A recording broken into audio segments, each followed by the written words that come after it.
नमस्कार, मैं निर्मल कुमावत, आपका विधायक।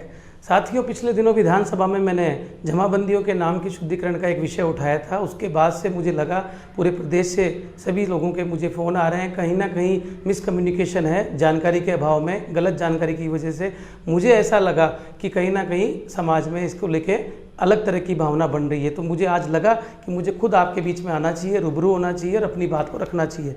मैं फुलेरा विधानसभा की बात करना चाहूँगा, जयपुर ज़िले की बात करना चाहूँगा, सीकर ज़िले की बात करना चाहूँगा।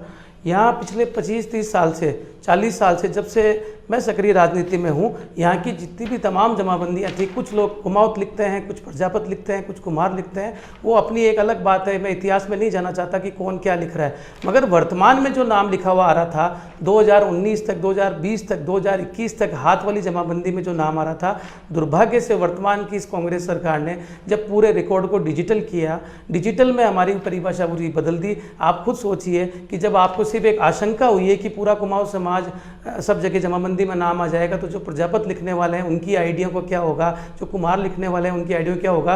तो मित्रों, ये कुमाऊं समाज जो लिखने वाले लोग हैं, उनके साथ तो पिछले 1.5-2 साल में हो चुका, मगर उन्होंने कभी उफ तक नहीं किया और कोई ज्ञापन भी आज तक नहीं दिया। मगर ये बातें घूम फिर के जब हमारे पास आती है, हजारों लोग इससे परेशान थे।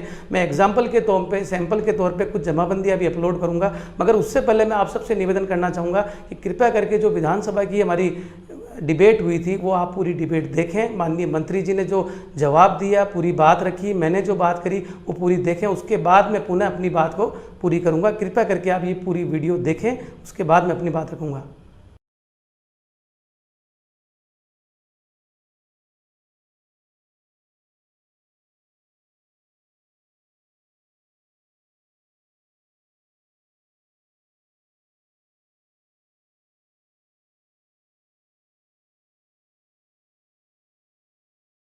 हैं जिनकी प्रतिशत बी पर संलग्न है। अध्यक्ष महोदय, मैं आपके माध्यम से माननीय मंत्री जी से जानना चाहूँगा कि ये जो कमी हुई है डिपार्टमेंट की अंदरूनी, क्या ये सही है कि डिपार्टमेंट की जो मैनुअल जमाबंदी थी, इसको डिजिटल करते समय ये कमी आई? और ये प्रश्न लगने के बाद आपने कल आदेश किया, उसके लिए मैं धन्यवाद देता हूँ। परंतु अब जो आदेश आपने कर दिया, ये प्रक्रिया पूरी कैसे होगी? क्या उनको वहाँ दावा करना पड़ेगा या खुद स्वतः वो सो मोटो करेंगे? ये काश्तकार वहाँ चक्कर ना काटें, उनको राहत कैसे मिले? क्योंकि बैंकों में ऋणों में बड़ी प्रॉब्लम हो रही है। तो आप ये बताएं, दोनों बातों में मुझे जवाब दें। माननीय अध्यक्ष महोदय, ये जो सेग्रीगेशन की जो ऑर्डर हुआ था 21/9/2015 को, उस समय ये त्रुटि रह गई थी डिपार्टमेंट में। कंप्यूटर के जो कंप्यूटर ऑपरेटर ने जो कॉलम बनाए, उसमें कुमाऊत, प्रजापति और कुमार को एक ही कॉलम में रख दिया गया। ये 3 जिलों में आया, जिसमें हमने काफ़ी प्रकरणों को सुधार कर दिया था, कैंपों में आए जो भी। इसके अलावा भी कुछ ज्ञापन किसी जिले से नहीं हुआ, लेकिन हमने क्वेश्चन लगने के बाद ऑर्डर भी जारी किया। इसके अलावा भी उससे पहले भी जैसे सीकर के कुछ प्रकरण थे, जयपुर जिले के कुछ प्रकरण थे, टोंक जिले के कुछ प्रकरण थे, इन सबको जिला कलेक्टर से रिपोर्ट मंगवाने के बाद जैसे आमेर के 133 है, 133 का निस्तारण कर दिया गया। सांगानेर में 19 आए थे, 19 का निस्तारण कर दिया। माधोराजपुरा में 39 आए, 39 का निस्तारण कर दिया। जयपुर में 62 आए, 56 अभी पेंडिंग है। कालवाड़ में 131 आए, 119 पेंडिंग है। लेकिन ये हम सो मोटो ही करने के लिए आदेश जारी कर दिया, और ये त्रुटि हुई उसको हम सुधार कर रहे हैं। और निश्चित रूप से ये पक्का डिपार्टमेंट इसकी त्रुटि को सुधार के काश्तकारों को रिलीफ देगा। अध्यक्ष महोदय, केवल मेरा इतना सा ही था कि जो डिजिटल होने से पहले जिन जिन जमाबंदियों में जो रिकॉर्ड था, हजारों जमाबंदियां हैं, अब वो कब तक आप समय सीमा में इनको वापस पुनः नाम ठीक कर देंगे? इतना सा समय सीमा आप बता दें मुझे, इतना सही। माननीय अध्यक्ष महोदय, जैसे कोई प्रकरण सामने 136 में खुद भी पेश कर सकता है, लेकिन कोई आएगा नहीं तो हम उसको नोटिस देकर, जैसे जो जो प्रकरण आए जिन जिलों में, वो तो हमने कर दिए। ज्ञापन एक भी प्राप्त नहीं हुआ, फिर भी हमने जल्दी से जल्दी, जितना जल्दी होगा, सारे प्रकरणों को उनको कलेक्टर ने यह आश्वस्त कर दिया, उनको हमने ऑर्डर भी कर दिया कि आप सो मोटो उनको चाहे कैंप लगाने पड़े। अभी 2023 तक माननीय मुख्यमंत्री जी ने ऑर्डर कर रखे हैं कैंपों के, तो वो कैंप के माध्यम से भी कर सकते हैं। जहाँ जहाँ है वहाँ हम पटवारी को जिन कॉलम के अंदर त्रुटि हुई उनको दुरुस्त करने का काम करें, बहुत जल्दी कर दिया जाएगा। नहीं अध्यक्ष महोदय, इतना सा ये किया कि अभियान चला के डिपार्टमेंट की गलती तो आप खुद ही ठीक करें। अध्यक्ष महोदय, मैं जो प्रश्न के उत्तर से समझा हूँ, जमाबंदी में प्रदेश में जाति कुमावत के स्थान पर प्रजापति प्रजापत शब्द करने के कोई निर्देश जारी नहीं किए। अगर ये निर्देश जारी नहीं किए तो फिर लिख कैसे दिया गया?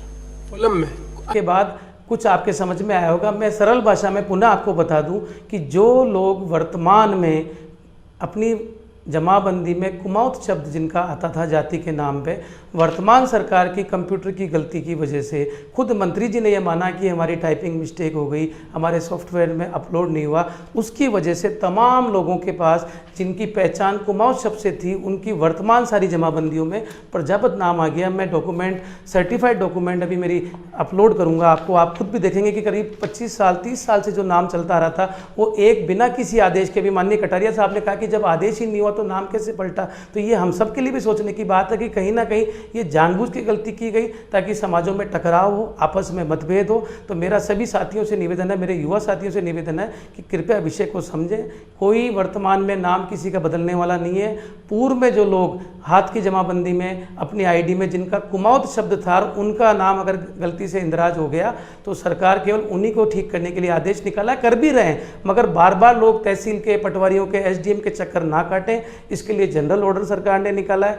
और कहीं ना कहीं हमारे युवा साथी इसमें गुमराह हो गए, समाज के संगठन इसमें कूद गए, कई ज्ञापनों की बात मेरे पास आई, कई धरने प्रदर्शन की बात आ रही है। मगर मैं धन्यवाद देना चाहूँगा हमारे प्रजापत समाज के सभी पदाधिकारियों को कि उन्होंने भी मुझसे सबने संपर्क किया। जब मैंने उनसे बात बताई तो सब लोग संतुष्ट भी हुए कि अगर ये घटना अगर प्रजापत समाज के साथ भी गलती से हो जाती कि अगर आपके जमाबंदी में प्रजापत लिखा हुआ है, इतिहास से प्रजापत लिखा हुआ है और वर्तमान में बिना किसी सरकारी आदेश के अगर कुमाऊत चढ़ जाता, तो मैं ये बात भी विधानसभा में उठाता अगर समाज मुझे कहता। तो सौभाग्य से पूरे राजस्थान में ऐसा कभी हुआ नहीं कि जमाबंदी में किसी प्रजापत की जगह कुमाऊत दर्ज हो गया या किसी कुमार की जगह कोई दूसरा नाम दर्ज हो गया। मगर कुमाऊत शब्द की जगह अगर कुछ जगह जानबूझ के मेरे विधानसभा क्षेत्र में एक गांव में हो गया, एक में नहीं हुआ, फिर एक में हो गया, एक में नहीं हुआ, तो ये कहीं ना कहीं हमारे समाज को तोड़ने के लिए कुछ ताकतें काम कर रही हैं। आप गुमराह ना हो, कहीं भी फिर भी आपको कोई अड़चन आती है तो मैं भी उसके लिए आपका सहयोग करने के लिए तैयार हूँ। हमेशा तन मन धन से मैंने समाज की सेवा करने की कोशिश करी है, मगर ये जो सरकार की गलती है उसको हम लोग अपनी